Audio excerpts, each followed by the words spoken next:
Halo guys, ketemu lagi sekarang di episode 8. Ya rasa ya. Hari ini aku membahas tentang ketenangan di tengah jam istirahat kantor dan gangguan atas notifikasi Slack dan anxiety yang gak diundang. Ya. Gimana kabar kalian semua? Are you surviving or just living? Hari ini tuh aku mau cerita sedikit tentang notifikasi yang kadang ganggu banget waktu kita jam istirahat ataupun jam pulang, dan ini terjadi di aku sehari-hari. Hari ini juga terjadi gitu. Jadi kan kalau kita di kantor gitu ya, mayoritas sih, kecuali yang suka pakai silent mode atau DND, kita pakai notifikasi Slack, atau mudahnya itu notifikasi yang langsung muncul di layar gitu. Dan kalau misalnya pakai mode dering itu lebih eye catching ya, ting ting ting gitu bunyi, terus nanti yang muncul di layar, apalagi kalau misalnya muncul nama atasan terus di tag di grup gitu. Itulah yang terjadi ke aku siang ini. Jadi pas udah lagi nyantai jam istirahat, lagi baca buku, minum kopi, terus tiba-tiba ting, nama aku muncul di grup kayak, aduh kan lagi istirahat gue gitu, kenapa sih buru-buru banget gitu. Terus kenapa sih aku harus lihat HP, dan kenapa sih aku terganggu terhadap notifikasi Slack tersebut. Ya biasanya sih waktu istirahat ataupun jam pulang, aku tuh matiin notif. Tapi hari ini sayangnya aku nggak lakuin itu. Jadi tiba-tiba muncul, terus aku lihat HP, terus aduh salah nih dilihat. Terus otomatis anxiety-ku tuh langsung naik ke level yang nggak enak banget. Sebenarnya tuh kadang notifnya tuh nggak berarti apa-apa ya, bukan masalah yang besar banget. Terus bukan masalah yang harus selesai, tapi cuman kayak gara-gara punya rasa kecemasan yang berlebih, kita tuh jadi takut gitu bahwa itu tuh jadi sesuatu yang penting banget gitu. Padahal biasanya cuma hal sepele. Nah, tapi kalau buat orang-orang yang kayak aku, itu tuh kayak rasanya tuh kayak dapet surat panggilan SP kah, atau surat panggilan sidang kayak gitu deh. Ya mungkin gak semua relate, tapi ya itu yang aku rasain tadi. Aku sadar sih bahwa di dunia corporate itu kita tuh seakan dituntut untuk selalu ada gitu, selalu kapanpun orang lain butuh kita tuh siap gitu. Tapi kan kita manusia ya, bukan robot, dan adanya jam kerja, dan aku selalu percaya bahwa 7-8 jam kerja itu udah sangat pas buat kita tetap hidup dengan baik, dengan balance, dengan sesuai apa yang di dunia kerja, apa yang kita di hiburan, apa yang kita dengan orang tua dan lain sebagainya. Dan di yang semakin canggih ini, era yang semuanya pakai media sosial, HP tuh kayak nggak boleh lepas dari tangan, kayak nempel gitu, kayak pakai lem glue. Pada tahu nggak ya lem glue apa? Cuman ya nempel gitu, dan responnya tuh harus secepat kilat. Padahal tuh kadang kita kalau butuhin orang lain juga, perasaan nggak secepat-cepat itu, dan kita tuh kadang nggak secepat itu butuh orang lain. Tapi pernah nggak sih kalian ngerasa bahwa notifikasi itu yang kantor tekan pada kita untuk selalu fast response, selalu dinyalakan notifnya, selalu dihilangkan mode DND-nya, itu tuh kadang-kadang ngehilangin rasa ketenangan kita semua. Gitu. Ngerasa nggak sih kalian semua, atau cuman aku aja di sini gitu? Kadang tuh sebenarnya bisa kita diemin, atau bisa aku diemin, tapi itu kadang aku merasa bersalah kalau nggak langsung balas.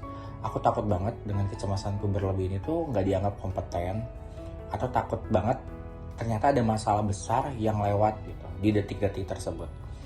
Terlebih lagi sering kita temui kalau misalnya kita nggak respon cepat, itu tuh masalah tuh sebenarnya kecil tapi jadi dibesar-besarkan, sehingga tuh kita merasa semakin kecil setiap harinya. Terus aku tuh jadi mikir gitu, kan padahal dunia itu berputar 24 jam sehari, rotasi itu gitu-gitu aja, revolusi bumi itu gitu-gitu aja.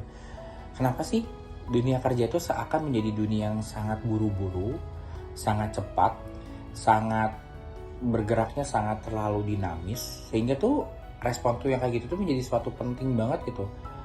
Ini tuh memang didesain di dunia kerja, atau memang lingkungan kerja kita yang rasanya emang gak kompeten gitu, gak peduli soal hal kayak gitu.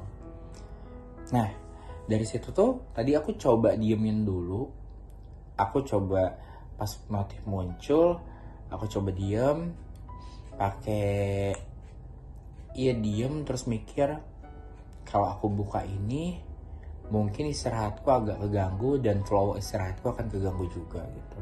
Terus aku diem, nggak lihat sama sekali notifnya, aku tutup handphonenya, terus